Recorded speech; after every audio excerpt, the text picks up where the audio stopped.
नमस्कार, मैं डॉक्टर रजनी मीना आज की कक्षा बीए पार्ट फर्स्ट ईयर के पॉलिटिकल साइंस के विद्यार्थियों के लिए आयोजित की गई है और आज हमारे अध्ययन का विषय है उदारवाद।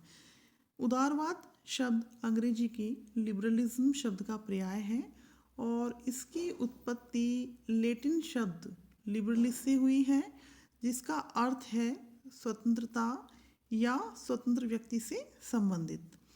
जब हम कहते हैं कि कोई व्यक्ति या विचारक लिबरल है या उदारवादी है, तो उसका तात्पर्य यह है कि ऐसा व्यक्ति जो स्वतंत्रता का समर्थन करे। अब हम देखेंगे कि उदारवाद के मूल लक्षण और सिद्धांत कौन कौन से हैं। पहला है कि उदारवादी विचारधारा व्यक्ति की स्वतंत्रता का समर्थन करती है। दूसरा है ये मानवीय विवेक में विश्वास रखती है। तीसरा है कि व्यक्ति साध्य है और राज्य साधन है, क्योंकि उदारवादी विचारधारा के अंतर्गत व्यक्ति केंद्र का विषय होता है और राज्य साधन के रूप में होता है। चौथी विशेषता है कि आर्थिक क्षेत्र, सामाजिक क्षेत्र, राजनीतिक क्षेत्र में ये विचारधारा स्वतंत्रता का समर्थन करती है। हाबहाउस एक विचारक हुए हैं, उन्होंने उदारवाद का सार व्यक्ति की स्वतंत्रता को बताया और उन्होंने कहा कि ये स्वतंत्रता तीनों ही क्षेत्र में होनी चाहिए। सामाजिक क्षेत्र में सभी को अंतःकरण की स्वतंत्रता हो, सहनशीलता हो तथा समानता हो, इसलिए सामाजिक क्षेत्र में उदारवाद का मतलब है धर्मनिरपेक्षवाद। आर्थिक क्षेत्र में हाबहाउस कहते हैं कि उदारवाद का मतलब है वस्तुओं के उत्पादन और वितरण के साधन खुले होने चाहिए, बाजार खुला होना चाहिए, खुली प्रतियोगिता होनी चाहिए, आयात निर्यात खुला होना चाहिए ताकि लोग उद्योग धंधे लगाएं, जिससे देश का आर्थिक विकास हो। इस तरह से देखने पर उदारवाद का मतलब होता है पूंजीवाद। अर्थात जो आर्थिक क्षेत्र में उदारवादी विचारधारा के समर्थक हैं, उनका यह आग्रह रहता है कि राज्य का व्यक्ति के ऊपर आर्थिक क्षेत्र में कम से कम नियंत्रण हो और सामाजिक क्षेत्र में या फिर राजनीतिक क्षेत्र में भी व्यक्ति के पास उसके अधिकार हो और राज्य का उसके कार्य क्षेत्र में कम से कम हस्तक्षेप किया जाए। पांचवी विशेषता के रूप में हम देखते हैं लोकतंत्र में विश्वास। उदारवादी विचारधारा के समर्थक लोग लोकतंत्र में विश्वास रखते हैं। अब हम देखेंगे कि उदारवाद के प्रकार कौन कौन से हैं। पहला है उदारवाद का शास्त्रीय या नकारात्मक उदारवाद।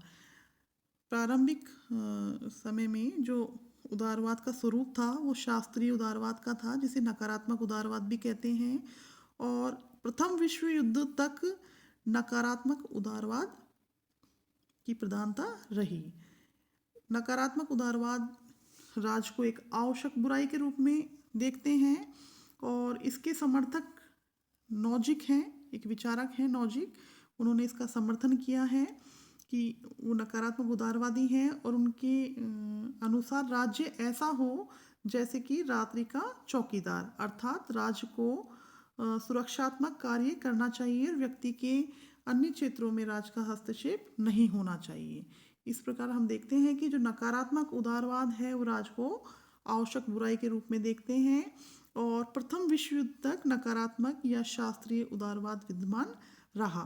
1920 के बाद उदारवाद के जो प्रकारों में है प्रमुख है सकारात्मक उदारवाद, और सकारात्मक उदारवादी राज को आवश्यक बुराई के रूप में नहीं देखते, वरन ये जन कल्याण के यंत्र के रूप में राज को देखते हैं।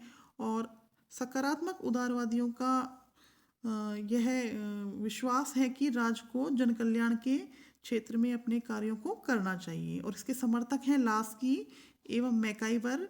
राज को अपना क्षेत्र बढ़ाना चाहिए, इस प्रकार के विचारों के ये समर्थक हैं। तीसरा है नव उदारवाद।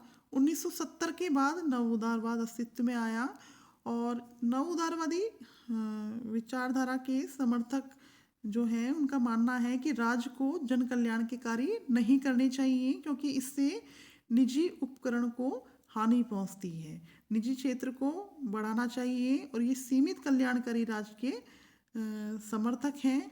और हम देखें कि नव उदारवादी विचारक कौन कौन से हैं, तो हायक और जॉन रॉल्स नव उदारवादी विचारकों के रूप में जाने जाते हैं। इस प्रकार हम देखते हैं कि जो उदारवादी विचारधारा है वो व्यक्ति की स्वतंत्रता का समर्थन करती है, नागरिक स्वतंत्रता का समर्थन करती है। इसके अंतर्गत व्यक्ति साध्य है, राज्य साधन है और इस सीमित तथा संवैधानिक शासन की स्थापना करना चाहती है, लोकतंत्र की समर्थक है।